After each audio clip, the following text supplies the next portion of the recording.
friends, got this little Cappuccino. That is the engine, turbocharged. Hello everyone, welcome back to another video with me, and yes, we're back on the Mustang in this video. Well, what I'm looking to do, as you probably would have seen in the end of the last video, is looking to change over the front and rear bumper. The car's quite old, so hopefully it's not too challenging for me. And along with that, either looking at starting off with the interior, or if it does take me a while to get to that point, you're all going to join me along for the weekend, because I got two Mercedes booked in. There's they're both W204s. One's a coupe and one's a saloon, so hopefully you all enjoy that as well. So without further ado, let's jump into the video. Let's get on with the bumper. So there's actually some really good videos online on YouTube already. I'll leave a link for it down below. In essence, all you got to do is take off the bolt here. You got to take these off from underneath, and same on the other side. So you got 3 on each side, and then it just pops off. Pretty similar in the rear as well, but I'm going to tackle the front first and then go over to the rear. One good thing that the other guy did show was putting tape over on the bumper to make sure the ratchet and stuff like that do not hit the paint, because as you can imagine, that's not going to be good.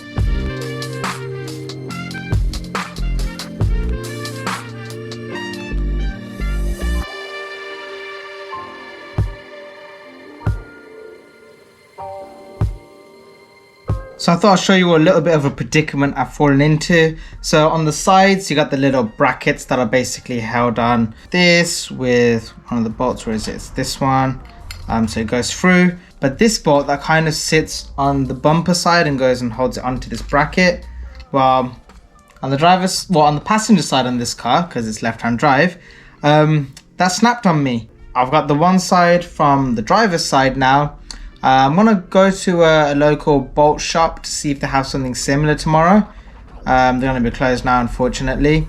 And tomorrow's the weekend, so yeah, I'm gonna try and get that. Time being, I'm basically just gonna have a look at this on the car right now. I did clean up all the bolts as much as I can with the wire brush, just to get them a little bit nicer, and probably gonna copper grease them as well. But yeah, everything's quite rusty on this side, but you can imagine that being the case because these all get exposed to the elements. So yeah, that's one fun thing. At least the front bumper's off, and it's much easier to put it back on now that I know exactly what to do. I might start on the rear bumper now, then at least the bumpers are off, and all I gotta do is buy whichever bolts I need to replace. I do have to say one thing before I start on the rears is it is much easier to just remove that entire bracket from the front bumper while holding the front bumper on from the underneath side, because getting the other piece in, it's just too awkward. And as you saw with that other one being stuck on like that, it just would have been impossible to take off. So I recommend going about it that way. But right, time to do the rears. So just get my gloves on and let's do it. So from what I've seen online already so far, just got to basically remove these 2 screws that hold on the number plate bulb, and then the brackets are basically best to be removed from inside the boot. You just remove off the entire piece and then disassemble the brackets. So that's what I'm gonna do now. So I get the drill. So after opening up the boot, looks like someone's already tried to take that bolt out or got halfway through it. Then you got the other 2 just over here, and then we're all good to carry on with the removing the bumper. So from what I can already tell from removing the other side, as soon as you remove them, the whole bumper's going to become very loose, so you have to hold on to it at the same time. Alright, I've got my knee against it, holding it down, and then gently move it off. Now on the back of these bumper bits, just gonna put some penetrating fluid on this. Hopefully it helps. Right, I've got an 18mm on here. It's come out, but it's kind of got itself stuck in the 18. So having a look at the bolts a little bit more, it looks like it's a 11/16. That's the exact size it needs to be. Dang, that's on there super tight. Right, some more WD-40 on that. So everyone, it's a nice little day. I've actually got a Mercedes in for ambient lights, and man, this sounds really good. Got the Mustang over here, just doing like a bit of a vlog style thing right now. Got a friend who's dropped off his little Suzuki Cappuccino, which is so surreal. It just looks so tiny. Like, look at it compared to the S2000, which it looks comparable there, but then you realize just how small it is. It makes the Igo look big, which is quite an achievement, to be honest.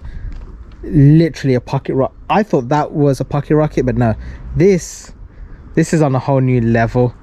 Amazing. The engine is just so tiny on it. But yeah, we'll look into that a little bit more later on. Gonna be doing a quick install on this, blast through it as quick as I can, so let's go.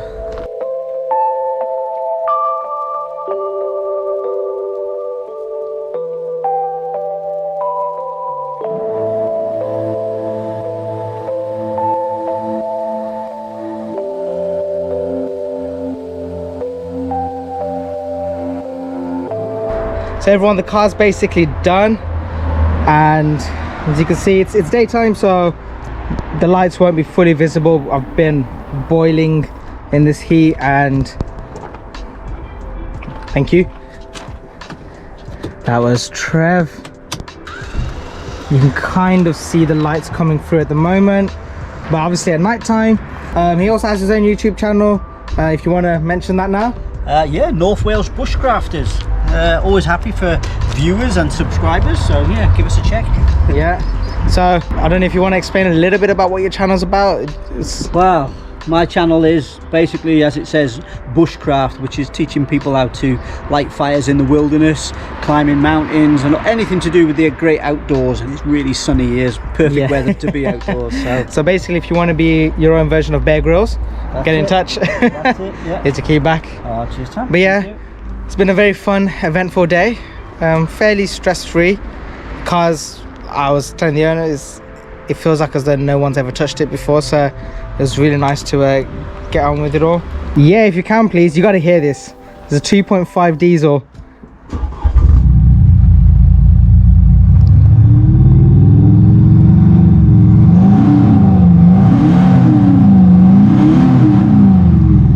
How good does that sound?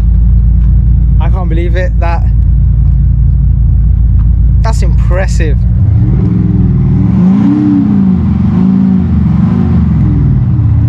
It's actually got that deep burbly noise going through it. Hopefully that came out through on the camera. But yeah, I'm gonna let Trev shoot off now and actually make his way home, and I'm gonna go have a nap because I'm tired now. Yeah. Thank you, Trev.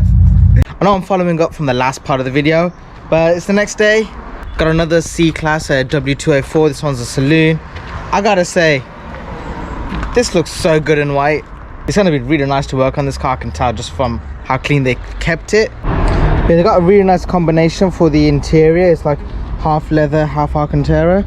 So, or Alcantara, however you want to pronounce it. But yeah, the interior is really, really nice condition. Gonna start dismantling everything.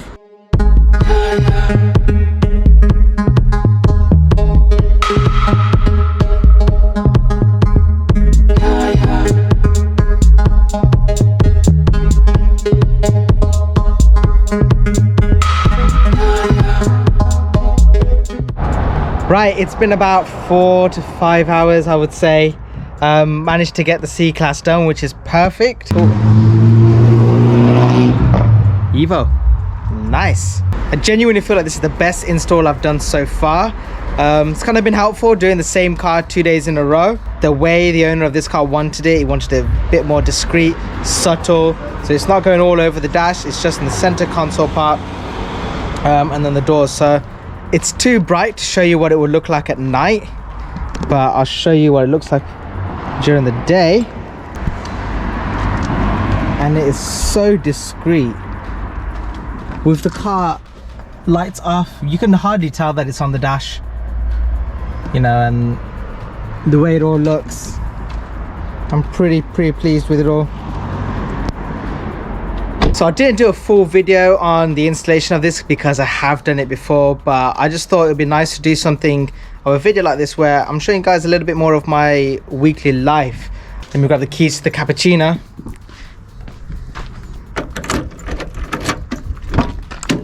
This thing is awesome. I'm gonna do a full video with this once it's had a bit more work done to it. But let me show you all what the engine bay is like. Where's the hook?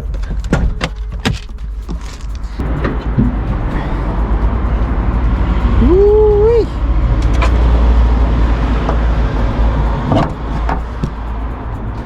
That is the engine. It is well, if you compare the size of the engine to the battery alone, you can see just how small it is.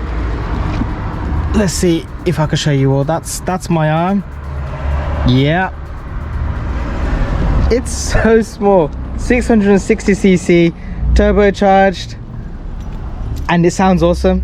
So the owner of this Cappuccino is Mans, who has the R34 that was at Steve's, as well as the NSX. So he's got a pretty awesome car collection. He's actually got a few more cars, another one of these as well, and like a Honda Civic EG. So hopefully I'll get to do some videos on all of his cars in the future. Maybe get some time sat down with him and talking about all of his cars. So that would be pretty cool. Oh, and how could I forget the fact that it's also a Targa top. And this interior, look at the back seat, and look at where the rear wheel is. It's so much shorter than even the S2000, which I would say that is quite rear biased in terms of where you're sat. Driving this around on the driveway alone was just ridiculous. Like, you can tell how nimble it is. I don't know how it would feel at a high speed corner, but at a low speed corner, but yeah, that car would feel like so much fun in a low speed corner, just driving around town and stuff. And that's kind of what the K cars are really aimed towards. But yeah, I think I'm gonna just kind of jump into some other work now. I got a lot going on. Carrying on with the Mustang. It's a bit of an interesting project car at the moment, because everything just seems to be wanting to go wrong. Still haven't been able to find the other, well, I still haven't been able to take off that bolt on the rear bumper, which I really need to take off.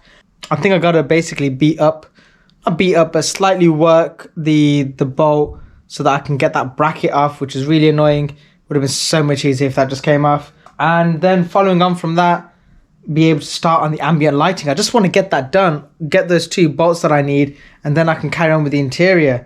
If that takes too long, I'm just going to start on the interior and then I can deal with that later. But yeah, let's carry on with that. This is the culprit that's been the bane of my life at the moment. So I need to try and work on that again. Get the vice grips on, hold it in place, and try to crack it loose a little bit. So I definitely had to chew into this a fair amount. I guess you do what you gotta do. So you can see this is kind of getting rounded off on the corners, and that also didn't help because this over here was also getting rounded off a little bit. Unfortunately, that's the issue you come across when you have really rusted bolts. So I'd recommend you change these. I would have said to buy some new ones at the beginning, probably even new brackets, but it is what it is. I'm going to try and see if I can get some new ones of these. If I can, happy days. If not, then I'll have to reuse this for the time being and just tell the owner it's best to buy them. The good thing about that is now I know the bolts that I need to replace, which is one of these for the front drivers or front passenger side. Ideally, a replacement one of these. I think I just need a nut and washer here. So that's kind of the craziness that I end up getting up to with working on other people's cars, as well as working on the bigger projects like the Mustang. It's kind of also the reason why the E30 does get a little bit left behind, which is a little bit annoying, but it's just the way the world is. You know, you gotta have a full-time job, you gotta have time for family, and then while you're doing all these other bits and pieces, to have your own little project car, it's hard work. So I'm gonna I need to find a balance, a bit better of a balance, so that I can actually finish the E30. But it is what it is. So yeah, I hope you all did enjoy this little bit of a snippet into my life. Gone a bit more of a different style with this vlog, where I'm actually just talking a bit more with regards to the things I'm getting up to. Not showing a full finished project, but yeah, I hope you all did enjoy it. But right guys, I'll see you all in the next one. Please make sure to like, subscribe and comment. It always helps me out, especially with the YouTube algorithm. I'm trying to grow the channel as big as I can so I can actually dedicate more time to the cars. But yeah, I'll see you all later. Peace out. Bye.